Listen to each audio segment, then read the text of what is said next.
দেখো আজকে আমরা ভারতের যে বিখ্যাত বিখ্যাত মানুষেরা ছিল, সেই বিখ্যাত বিখ্যাত মানুষদের এক একজনের এক একটা নিক নেম ছিল বা ডাক নাম ছিল। তো কার কি ডাক নাম ছিল সেগুলো হচ্ছে আমরা দেখবো। দেখো প্রথমে আমরা মনে রাখবো কি চক্রবর্তী রাজা গোপালাচারী। তো চক্রবর্তী রাজা গোপালাচারীর ডাক নাম কি ছিল? দেখো ডাক নাম ছিল রাজাজি। তো চক্রবর্তী রাজা গোপালাচারীর ডাক নাম ছিল হচ্ছে রাজাজি। এবার চক্রবর্তী রাজা গোপালাচারী সম্পর্কে আমরা দু এক কথা জেনে নেব। যে চক্রবর্তী রাজা গোপালাচারী যিনি হচ্ছে কি, যিনি কে ছিলেন, যিনি আনুষ্ঠানিকভাবে রাজাজি বা সিআর নামে পরিচিত ছিলেন। বুঝলেন? যে রাজাজি বা সিআর নামে পরিচিত একজন ভারতীয় রাজনীতিবিদ, স্বাধীনতা কর্মী, আইনজীবী, লেখক, ইতিহাসবিদ এবং রাষ্ট্র। তো এখানে হচ্ছে আমরা শুধু দুটো কথা মনে রাখবো, যে চক্রবর্তী রাজা গোপালাচারী রাজাজি বা সিআর নামে পরিচিত ছিলেন। আর সব থেকে যে ইম্পর্টেন্ট হচ্ছে কি, এই চক্রবর্তী রাজা গোপালাচারী ছিলেন ভারতের শেষ গভর্নর জেনারেল। দেখো এটা হচ্ছে স্বাধীন ভারতের হচ্ছে কি শেষ গভর্নর জেনারেল, এবং তিনি হচ্ছে ভারতীয় গভর্নর জেনারেল।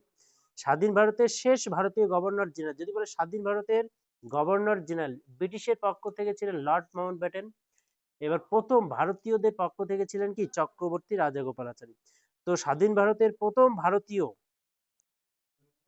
গভর্নর কে ছিলেন বা গভর্নর জেনারেল কে ছিলেন? চক্রবর্তী রাজা গোপালাচারী। কারণ শীঘ্রই ভারত তখন 1950 সালে প্রজাতন্ত্র হয়ে ওঠে। তো তাহলে তার সম্পর্কে আমরা দুটো কথা মনে রাখবো, যে চক্রবর্তী রাজাগোপালাচারী রাজাজি নামে পরিচিত ছিলেন, সিআর বা রাজাজি। আর তিনি ছিলেন কি স্বাধীন ভারতবর্ষের প্রথম ভারতীয় গভর্নর জেনারেল। এরপর দেখো, এরপর হচ্ছে মহাত্মা গান্ধী। তো মহাত্মা গান্ধী যার ডাক নাম কি ছিল? তো জাতির পিতা, তারপর হচ্ছে বাপু, তারপর হচ্ছে মহাত্মা, আর হচ্ছে সবরমতির সাধু। তাহলে তার কয়টা ডাকনাম ছিল? একে ছিল হচ্ছে জাতির পিতা, দুই হচ্ছে বাপু, তিন হচ্ছে মহাত্মা, চার হচ্ছে কি সবরমতির সাধু। এবার নেতাজি সুভাষচন্দ্র বসু প্রথম ব্যক্তি যিনি মহাত্মা গান্ধীকে জাতির জনক বলে রাখতেন। এবার হচ্ছে যে জাতির জনক বা জাতির পিতা মহাত্মা গান্ধীকে কে বলেছিলেন? এটা হচ্ছে কি সুভাষচন্দ্র বোস। এবার পরে তাহলে হচ্ছে এই যে মহাত্মা গান্ধীকে জাতির পিতা কে বলেছিলেন? সেটা হচ্ছে কি নেতাজি সুভাষচন্দ্র বসু প্রথম হচ্ছে কি প্রথম মহাত্মা গান্ধীকে জাতির পিতা বলেছিলেন। তো পরে স্বাধীন ভারতের সংসদ আনুষ্ঠানিকভাবে গান্ধীজিকে জনক হিসেবে স্বীকৃতি দেয়। এবার তো রবীন্দ্রনাথ ঠাকুর গান্ধীজিকে মহাত্মা উপাধি দিয়েছিলেন। তো আমরা মনে রাখবো কি, দেখো তাহলে গান্ধীজির কয়েকটা তাহলে হচ্ছে ডাক নাম হচ্ছে কি 1 2 3 4। একটা হচ্ছে কি জাতির পিতা বাপু, মহাত্মার হচ্ছে সবরমতী সাধু। এবার হচ্ছে জাতির পিতা তাকে কে বলেছিলেন? নেতাজি সুভাষচন্দ্র বসু। আর হচ্ছে মহাত্মা উপাধিটা তাকে কে দিয়েছিলেন? কবিগুরু রবীন্দ্রনাথ ঠাকুর। এরপর দেখো খান আব্দুল গফফর খান। দেখো খান আব্দুল গফফর খানের ডাক নাম হচ্ছে কি সীমান্ত গান্ধী বা বাদশাহ খান। তাহলে তার দুটো ডাক নাম রয়েছে, একটা সীমান্ত গান্ধী, একটা হচ্ছে বাদশাহ খান। এবার হচ্ছে তার ঘনিষ্ঠ সহযোগী আমির চাঁদ বোম্বোওয়াল ভারতে তাকে সারহাদি গান্ধী বা ফ্রন্টিয়ার গান্ধী ডাকনাম দিয়েছিলেন। এবার তিনি একজন পশতুন স্বাধীনতা কর্মী ছিলেন, যিনি ভারতে ব্রিটিশ শাসনের অবসান ঘটাতে কাজ করেছিলেন। দেখো খান আব্দুল গফফর খানের ডাকনাম সীমান্ত গান্ধী বা বাদশাহ গান্ধী, যাকে বলে ফ্রন্টিয়ার গান্ধী।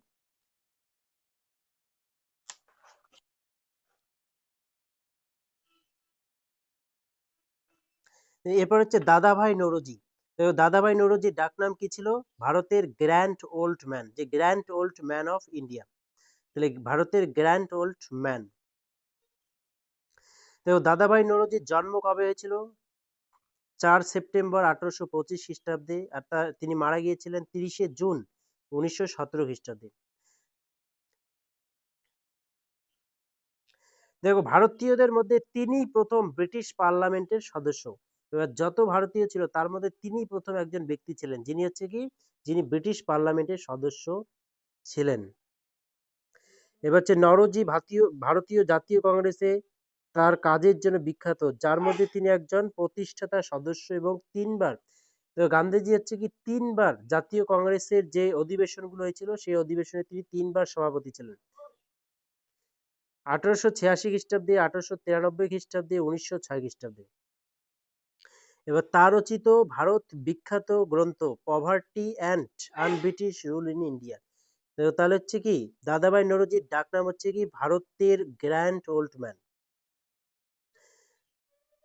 অর্থাৎ তার সম্পর্কে আমরা মনে রাখবো যে ভারতীয়দের মধ্যে তিনিই প্রথম ব্রিটিশ পার্লামেন্টের সদস্য ছিলেন। আর তিনি জাতীয় কংগ্রেসের যে অর্থাৎ জাতীয় কংগ্রেসের যে অধিবেশনগুলো হয়েছিল সেই অধিবেশনে তিনি 3বার সভাপতি হয়েছিলেন, 1886 খ্রিস্টাব্দে, 1893 খ্রিস্টাব্দে, 1906 খ্রিস্টাব্দে। আর তার লেখা বইয়ের নাম হচ্ছে কি poverty and un-British rule in India. এবার হচ্ছে বাল্মীকি। তো বাল্মীকির ডাকনাম কি ছিল? আদি কবি। তাহলে বাল্মীকির ডাকনাম কি ছিল? আদি কবি। তিনি লাল বেগ বা বালা শাহ নামেও পরিচিত। তিনি হচ্ছে কি লাল বেগ বা বালা শাহ নামেও পরিচিত। সংস্কৃত সাহিত্যে কবি হিসেবে পালিত হয়। বাল্মীকি রত্নাকর রূপে জন্মগ্রহণকারী ভগবান ব্রহ্মার আশীর্বাদে সমগ্র নারায়ণ অর্থাৎ রামায়ণ রচনা করেন। দেখো বাল্মীকি কে ছিলেন? যিনি রামায়ণ রচনা করেছিলেন। আর বাল্মীকির ডাকনাম কি ছিল? আদি কবি। আবার তিনি লাল বেগ বা বালা শাহ নামেও পরিচিত ছিলেন। এবার হচ্ছে নাগার্জুন। দেখো নাগার্জুন, নাগার্জুনের ডাকনাম কি ছিল? ভারতের আইনস্টাইন। তাহলে ভারতের আইনস্টাইন কাকে বলা হয়? নাগার্জুনকে। তাহলে তিনি ব্যাপকভাবে অন্যতম গুরুত্বপূর্ণ বৌদ্ধ দার্শনিক হিসেবে বিবেচিত হন। তাকে আইনস্টাইনের উপাধিতে আরোপিত করার প্রধান কারণ হলো আপেক্ষিকতা তত্ত্বের উপর তার দর্শন, অর্থাৎ তিনি আপেক্ষিকতার তত্ত্বের উপর দর্শন তার যে মতামত দিয়েছিলেন। তাহলে নাগার্জুনকে কি বলা হয়? ভারতের আইনস্টাইন বলা হয়। তিনি আপেক্ষিকতা তত্ত্বের উপর তার যে মতামত সেটা দিয়েছিলেন। তো এরপর হচ্ছে কি লাল বাহাদুর শাস্ত্রী। লাল বাহাদুর শাস্ত্রী যার ডাকনাম ছিল শান্তির মানুষ। এবার হচ্ছে তিনি শান্তির মানুষ বা দ্য ম্যান অফ পিস নামে তিনি পরিচিত। দেখো তিনি হচ্ছে একটি স্লোগান দিয়েছিলেন, জয় জওয়ান জয় কিষান, যার অর্থ হচ্ছে কি সৈনিকের জয় হোক, কৃষকদের জয় হোক। এবার তাকে ভারতরত্ন পুরস্কার দেওয়া হয়েছিল। 1966 সালে মরণোত্তর ভারতরত্ন দেওয়া হয়েছিল তাকে, তাহলে দেশে অবদানের জন্য। তাহলে লাল বাহাদুর শাস্ত্রীর ডাকনাম কি ছিল? শান্তির মানুষ বা দ্য ম্যান অফ পিস। তিনি একটি স্লোগান দিয়েছিলেন যেটি হচ্ছে জয় জওয়ান জয় কিষান, যার অর্থ হচ্ছে কি সৈনিকের জয় হোক, কৃষকের জয় হোক। এবার হচ্ছে তাকে 1966 সালে ভারতরত্ন পুরস্কার দেওয়া হয়েছিল। এবার হচ্ছে সেলিম আলী, তার ডাকনাম ছিল bird man of India, bird man of India. দেখো বার্ড ম্যান অফ ইন্ডিয়া হচ্ছে কি সেলিম আলী। এবার প্রথম ভারতীয় যিনি ভারত জুড়ে পদ্ধতিগত পাখি জরিপ পরিচালনা করেন এবং বেশ কয়েকটি পাখির বই লিখেছিলেন, যা ভারতে পাখি বিদ্যাকে জনপ্রিয় করেছিলেন। অর্থাৎ তিনি পাখিদের উপর অনেকগুলো বই লিখেছিলেন যা হচ্ছে পাখি বিদ্যাকে জনপ্রিয় করে তুলেছিলেন। এবার হচ্ছে জওহরলাল নেহরু। তো জওহরলাল নেহরুর ডাকনাম হচ্ছে কাকা বা পণ্ডিতজি, মানে চাচা, কাকা বা চাচা বা পণ্ডিতজি। তো নেহরুকে চাচা বলা হয়। এটা বিশ্বাস করা হয় যে তিনি শিশুদের প্রতি অনুরাগী ছিলেন এবং শিশুদের সাথে অসীম স্নেহের সাথে দেখা করতেন। শিশুদের প্রতি তার বন্ধুত্বপূর্ণ মনোভাবের কারণেই তাকে শিশুরা আদর করে চাচা বলে ডাকতেন। অর্থাৎ শিশুদের প্রতি তার একটা বিশেষ, অর্থাৎ শিশুদেরকে তিনি কি হচ্ছে অসীম স্নেহ করতেন এবং শিশুদের প্রতি তার একটা টান ছিল এবং শিশুদের সঙ্গে তিনি বন্ধুত্বপূর্ণভাবে মেলামেশা করতেন, যে কারণেই তাকে শিশুরা আদর করে চাচা বলে ডাকতেন। এবার তার পিতা মতিলাল নেহরু ছিলেন, তার পিতা ছিলেন মতিলাল নেহরু। এরপর হচ্ছে রাজেন্দ্র প্রসাদ। তো রাজেন্দ্র প্রসাদের ডাকনাম কি ছিল? দেশরত্ন, দেশরত্ন বা অজাত শত্রু। ডক্টর রাজেন্দ্র প্রসাদ কে ছিলেন? স্বাধীন ভারতবর্ষের প্রথম রাষ্ট্রপতি ছিলেন। গান্ধীজি তাকে এটা মনে রাখবে যে অজাত শত্রু উপাধিটা রাজেন্দ্র প্রসাদকে কে দিয়েছিলেন? গান্ধীজি তাকে অজাত শত্রু বলে ডাকতেন। অজাত শত্রু কথার অর্থ হচ্ছে কি যার কোনো শত্রু নেই। এবার হচ্ছে রাজা রামমোহন রায়। দেখো রাজা রামমোহন রায়ের ডাকনাম কি ছিল? রাজা। তবে হচ্ছে মর্নিং স্টার অফ ইন্ডিয়া, তবে হচ্ছে রেনেসা, ভারতীয় রেনেসার জনক। তাহলে morning star of India, Renaissance, ভারতীয় রেনেসাসের জনক রাজা রামমোহন রায়কে আধুনিক ভারতের নির্মাতা এবং ভারতীয় রেনেসার জনক বলা হয়। তাহলে আধুনিক ভারতের নির্মাতা আর হচ্ছে কি ভারতীয় রেনেসাঁর জনক বলা হয়। তিনি সতীদাহ প্রথা ও জাতিভেদ প্রথা বিলাপের জন্য প্রচারণা, তিনি কি করেছিলেন, তিনি হচ্ছে সতীদাহ প্রথা বন্ধ করে দিয়েছিলেন। এবার মুঘল সম্রাট দ্বিতীয় আকবর তাকে রাজা উপাধি দিয়েছিলেন, মুঘল সম্রাট দ্বিতীয় আকবর। এবার হচ্ছে দয়ানন্দ সরস্বতী। দেখো দয়ানন্দ সরস্বতীর ডাক নাম কি ছিল, ভারতের মার্টিন লুথার কিং। তিনি হচ্ছে আর্য সমাজের প্রতিষ্ঠাতা ছিলেন। দয়ানন্দ সরস্বতী কি করেন, আর্য সমাজের প্রতিষ্ঠা করেন। তো তাকে মার্টিন লুথার কেন বলা হয়, কারণ তার প্রচার এবং প্রজ্ঞার কারণে, তিনি যে ধর্ম প্রচার করেছিলেন তার জন্য তাকে ভারতের মার্টিন লুথার বলা হয়। এবার হচ্ছে মাদার টেরিজা। দেখো মাদার টেরিজাকে কি বলা হয়, মা বলা হয়, আর হচ্ছে সেন্ট অফ দা গুটারস বলা হয়, মা বলা হয় হচ্ছে সেন্ট অফ দা গুটারস। তো 1979 সালে নোবেল, তাকে নোবেল পুরস্কার দেওয়া হয়। 1979 খ্রিস্টাব্দে তাকে শান্তির জন্য নোবেল পুরস্কার দেওয়া হয়, আর 1980 সালে তাকে ভারতরত্ন পুরস্কার দেওয়া হয়। এবার সুভাষচন্দ্র বসু, নেতাজি দেশপ্রেমিকদের দেশপ্রেমিক। 1942 সালে তিনি জার্মানিতে আজাদ হিন্দ ফৌজের ভারতীয় সেনাদের দ্বারা নেতাজি উপাধি লাভ করেন।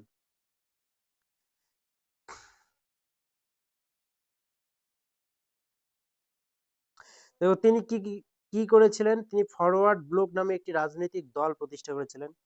তিনি আজাদ হিন্দ ফৌজের পুনর্গঠন করেছিলেন।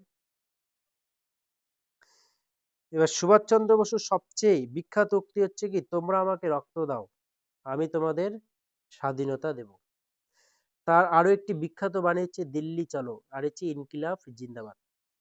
তাহলে সুভাষচন্দ্র বসুর ডাকনাম হচ্ছে নেতাজি দেশপ্রেমিকদের দেশপ্রেমিক। তিনি ফরওয়ার্ড ব্লক দল তৈরি করেছিলেন, আজাদিন ফৌজের পুনর্গঠন করেছিলেন, আর তার বিখ্যাত উক্তি হচ্ছে কি, তোমরা আমাকে রক্ত দাও, আমি তোমাদের স্বাধীনতা দেব। এছাড়া হচ্ছে দিল্লি চলো, ইনকিলাব জিন্দাবাদ। এবার হচ্ছে সর্দার বল্লভভাই প্যাটেল। তো সর্দার বল্লভভাই প্যাটেলের হচ্ছে ডাকনাম হচ্ছে কি লৌহ ম্যান, অর্থাৎ আয়রন ম্যান অফ ইন্ডিয়া, ভারতের লৌহ মানব যাকে বলে, ভারতের শক্তিশালী ম্যান, ভারত বা বিসমার্ক, ভারতের হচ্ছে বিসমার্ক, তাকে ভারতের লৌহ মানব বলা হয়। তিনি কে ছিলেন, তিনি প্রথম উপ প্রধানমন্ত্রী হিসেবে দায়িত্ব পালন করেন, তিনি ভারতের প্রথম উপ প্রধানমন্ত্রী হিসেবে দায়িত্ব পালন করেন। এবার হচ্ছে পিটি উষা। এবার হচ্ছে পিটি উষা, দেখো পিটি উষার ডাকনাম কি ছিল,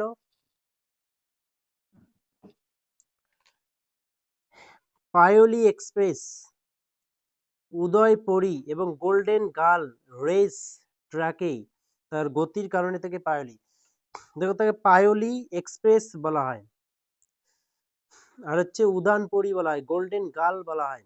তাহলে তার হচ্ছে পায়োলি এক্সপ্রেস, রেস ট্র্যাকে তার, অর্থাৎ তিনি প্রচুর দৌড়াদৌড়ি করতেন, অর্থাৎ তিনি অনেক রান কম্পিটিশনে জিতেছিলেন, আর এর জন্য তাকে পায়োলি এক্সপ্রেস বলা হয়। আর হচ্ছে উদানপুরী এবং গোল্ডেন গার্ল লো তাকে বলা হয়। তিনি প্রথম ভারতীয় ক্রীড়া মহিলা যিনি অলিম্পিকের ফাইনালে প্রবেশ করেন। আর হচ্ছে পিটা উষার জন্ম 27 জুন 1964, কোথায়, কেরালার কালিকটের কাছে পায়োলি নামে একটি গ্রামে। তো তাকে পায়োলি এক্সপ্রেস বলা হয়েছিল, আর তার নাম অনুসারে সেই গ্রামের নাম হয়ে যায় কি পায়োলি, তার নাম অনুসারে কিন্তু তাদের পুরো গ্রামটা পরিচিত। এবার হচ্ছে রবীন্দ্রনাথ ঠাকুর, রবীন্দ্রনাথ ঠাকুরের ডাক নাম হচ্ছে বিশ্বকবি, কবিগুরু, গুরুদেব। এবার হচ্ছে 1913 সালে গীতাঞ্জলি কাব্যগ্রন্থের ইংরেজি অনুবাদের জন্য তিনি কি, তিনি হচ্ছে প্রথম নোবেল পুরস্কার পেয়েছিলেন। তিনি হচ্ছে এশিয়া মহাদেশ, অর্থাৎ এশিয়া মহাদেশের মধ্যে তিনি প্রথম ব্যক্তি ছিলেন যাকে প্রথম নোবেল পুরস্কার দেওয়া হয়েছিল, এবং ভারতীয়দের মধ্যেও তিনি প্রথম ছিলেন। এবার হচ্ছে 1915 সালে ব্রিটিশ রাজা জর্জ পঞ্চম তাকে হচ্ছে কি নাইট উপাধিতে ভূষিত করেন। এবার হচ্ছে 1919 সালে জালিয়ানওয়ালাবাগ হত্যাকাণ্ডের পর তিনি তার নাইটহুড ত্যাগ করেন উপাধি। 1923 সালে আনুষ্ঠানিকভাবে তিনি বিশ্বভারতী প্রতিষ্ঠা করেন। এবার হচ্ছে বঙ্কিমচন্দ্র চট্টোপাধ্যায়, যাকে সাহিত্য সম্রাট বলা হয়।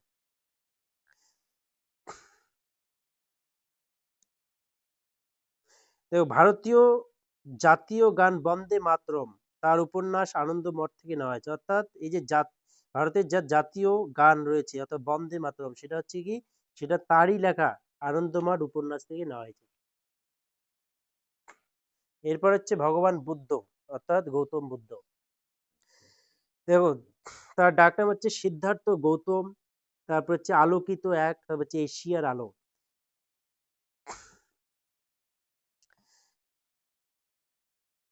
দেখো এছাড়া হচ্ছে কি, এছাড়াও তার অনেক ডাকনাম রয়েছে, শাক্য মুনি রয়েছে। দেখো বুদ্ধ শব্দের আক্ষরিক অর্থ হচ্ছে কি আলোকিত বা জ্ঞানী। এবার হচ্ছে চাণক্য।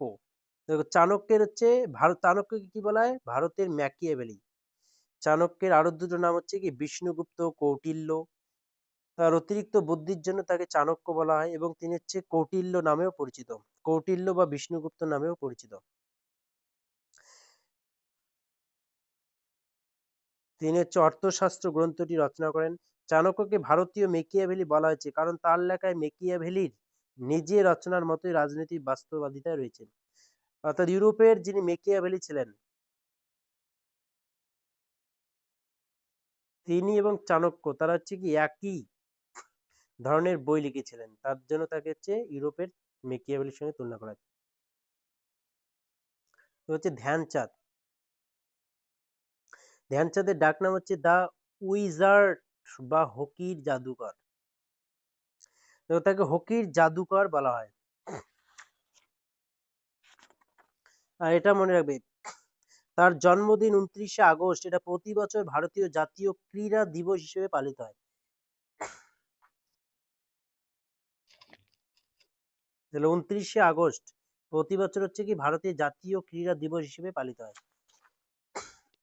এরপর হচ্ছে সরোজিনী নাইডু, যার ডাকনাম কি ছিল ভারতের নাইটিঙ্গেল। তো তাকে হচ্ছে ভারত কোকিলা উপাধি, এই যে মহাত্মা গান্ধী তাকে কি করেছিলেন, তাকে হচ্ছে ভারত কোকিলা এই উপাধিটা দিয়েছিলেন। আর তাকে রবীন্দ্রনাথ ঠাকুর ভারত কোকিলা বলে ডাকতেন। এবার হচ্ছে লতা মঙ্গেশকর, অর্থাৎ বলিউডের নাইটিঙ্গেল এবং স্বর কোকিলা নামে সম্বোধন করা হয়। চন্দ্রশেখর, যার ডাকনাম কি ছিল তরুণ তুর্ক, তরুণ তুর্ক চন্দ্রশেখর। হচ্ছে কপিল দেব, ডাকনাম হচ্ছে হরিয়ানা হারিকেন, হরিয়ানা হারিকেন। এবার সৌরভ গাঙ্গুলি, যার ডাকনাম হচ্ছে দাদা, কলকাতার যুবরাজ, মহারাজ, হচ্ছে অফ সাইডের ঈশ্বর। তাহলে স্নেহের সাথে দাদা নামে পরিচিত, বাংলায় যার অর্থ হচ্ছে বড় ভাই।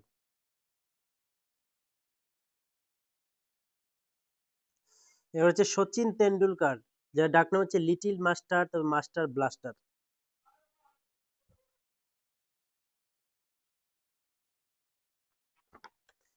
দেখো সচিন তেন্ডুলকার সম্পর্কে,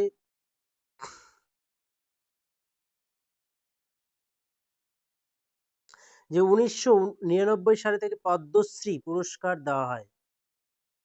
আর হচ্ছে 1998 খ্রিস্টাব্দে খেলাধুলার যে সর্বোচ্চ পুরস্কার রাজীব গান্ধী খেলরত্ন তাকে দেওয়া হয়। 1999 খ্রিস্টাব্দে পদ্মশ্রী পুরস্কার দেওয়া হয়। 2008 সালে তাকে অর্থাৎ ভারতের দ্বিতীয় সর্বোচ্চ পুরস্কার পদ্মভূষণ প্রদান করা হয়। আর 2010 খ্রিস্টাব্দে থেকে আইসিসির পক্ষ থেকে সচিনকে বর্ষসেরা ক্রিকেটার হিসেবে স্যার গারফিল্ড সোবার্স ট্রফি দেওয়া হয়। 1912 সালে তিনি রাজ্যসভার সদস্য হিসেবে মনোনীত হন।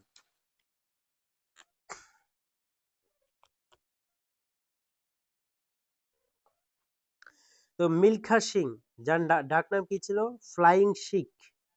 এরপর ইন্দিরা গান্ধী, যাকে কি বলা হয় আয়রন লেডি অফ ইন্ডিয়া। 1971 সালের যুদ্ধের সাফল্যের ফলে ইন্দিরা গান্ধীকে মন্ত্রিসভায় একমাত্র ব্যক্তি হিসেবে উল্লেখ করা হয়।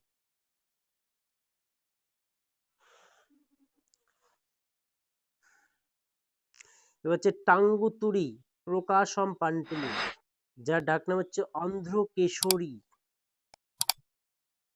লালা লাজপত রায় পাঞ্জাব কেশরী, তবে পাঞ্জাবে হচ্ছে কি সিংহ।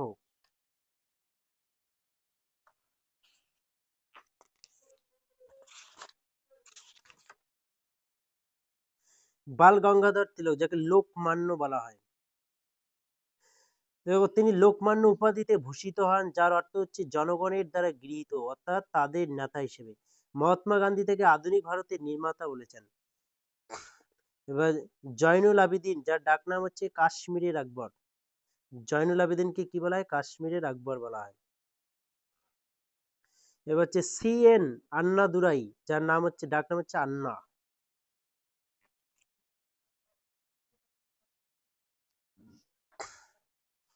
এবার হচ্ছে কি চার্লস ফ্রিয়ার অ্যান্ড্রুজ, যার ডাকনাম হচ্ছে দীনবন্ধু।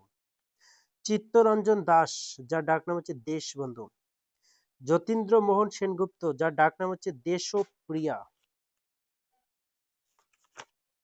এবার হচ্ছে জয়প্রকাশ নারায়ণ, যার ডাকনাম হচ্ছে কি JP, লোকনায়ক। পণ্ডিত মদন মোহন মালব্য, যার ডাকনাম হচ্ছে মহামান্য, হচ্ছে ভিখারিদের রাজকুমার। এবার হচ্ছে টিপু সুলতান, যার ডাকনাম হচ্ছে কি মাইশোরের বাঘ। এবার সমুদ্রগুপ্ত, যার ডাকনাম হচ্ছে ভারতের নেপোলিয়ান। আমির খসরু, যার ডাকনাম হচ্ছে ভারতের ভয়েস বা ভারতের তোতা পাখি, তুতু ই হিন্দ নামে যিনি পরিচিত। যে শাহজাহান, যাকে প্রিন্স অফ বিল্ডার্স বলা হয়। শাহজাহান কে ছিল? পঞ্চম মুঘল সম্রাট ছিল। শাহজাহান কি করেছিলেন? তিনি বিশ্ববিখ্যাত হচ্ছে তাজমহল প্রতিষ্ঠা করেছিলেন। মোহাম্মদ বিন তুগলক, যাকে হচ্ছে প্রিন্স অফ মানিরা বলা হয়। মোহাম্মদ বিন তুগলক, যিনি 1325 থেকে 1351 সাল পর্যন্ত দিল্লির সুলতান ছিলেন। এবার হচ্ছে মোহাম্মদ আলী জিন্নাহ, যাকে হচ্ছে কায়েদি আজম এবং বাবাই কওম জিন্নাহ বলা হয়। তিনি ছিলেন কি পাকিস্তানের প্রথম গভর্নর জেনারেল হিসেবে দায়িত্ব পালন করেন। আর তিনি হচ্ছে মুসলিম লীগের একজন নেতা ছিলেন। অর্থাৎ 1913 খ্রিস্টাব্দ থেকে 14 আগস্ট 1947 খ্রিস্টাব্দ, তো 14 আগস্ট 1947 খ্রিস্টাব্দে ভারত অর্থাৎ পাকিস্তান স্বাধীন হওয়ার পর্যন্ত তিনি কে ছিলেন? তিনি হচ্ছে সর্বভারতীয় মুসলিম লীগের নেতা এবং তিনি হচ্ছে পাকিস্তানের প্রথম গভর্নর জেনারেল হিসেবে দায়িত্ব পালন করেন। এবার হচ্ছে লেফটেন্যান্ট কর্নেল হচ্ছে রাজিন্দর সিং, যার ডাকনাম হচ্ছে স্প্যারো। চৌধুরী দেবিলাল, যার ডাকনাম হচ্ছে তাজন নায়ক। এরপর হচ্ছে MS গোলওয়ালকর, যার ডাকনাম হচ্ছে গুরুজ। শেখ আবদুল্লাহ, যার ডাকনাম হচ্ছে শেরি কাশ্মীর বা কাশ্মীরের সিংহ। লর্ড রিপন, যার ডাকনাম হচ্ছে স্থানীয় স্ব-সরকারের পিতা। কারণ লর্ড রিপনকে ভারতের স্থানীয় স্বশাসনের জনক বলা হয়। কারণ হচ্ছে কি, কারণ লর্ড রিপন 1882 সালে স্থানীয় শাসন চালু করে ভারতীয়দের প্রথম স্বাধীনতার স্বাদ দিয়েছিলেন বলে জানা যায়। কারণ তিনি প্রথম কি স্থানীয় স্বশাসন চালু করেছিলেন বলে তাকে স্থানীয় স্ব-সরকারের পিতা বলা হয়। এবার হচ্ছে ধন্ডিরাজ গোবিন্দ ফালকে, যাকে কি বলা হয়? ভারতীয় চলচ্চিত্রের জনক বলা হয়। কারণ হচ্ছে কি তিনি দাদা সাহেব ফালকে নামে পরিচিত ছিলেন। আর হচ্ছে তিনি দাদা সাহেব ফালকে নামে পরিচিত ছিলেন, তার চেয়ে তাকে ভারতীয় চলচ্চিত্রের জনক বলা হয়। কারণ তার প্রথম চলচ্চিত্র রাজা হরিশ্চন্দ্র 1913 সালে প্রথম ভারতীয় চলচ্চিত্র হচ্ছে এটাই, এবং বর্তমানে এটি ভারতের প্রথম পূর্ণ দৈর্ঘ্যের ফিচার ফিল্ম হিসেবে পরিচিত। এবার হচ্ছে কুপ্পালি ভেঙ্কটপ্পা পট্টু, যাকে কি বলা হয়? যাকে কুভেম্পু বলা হয়। পুরুষোত্তম দাস ট্যান্ডন, যার ডাকনাম হচ্ছে রাজর্ষি। আর কালিদাস, যাকে ভারতের শেক্সপিয়ার বলা হয়।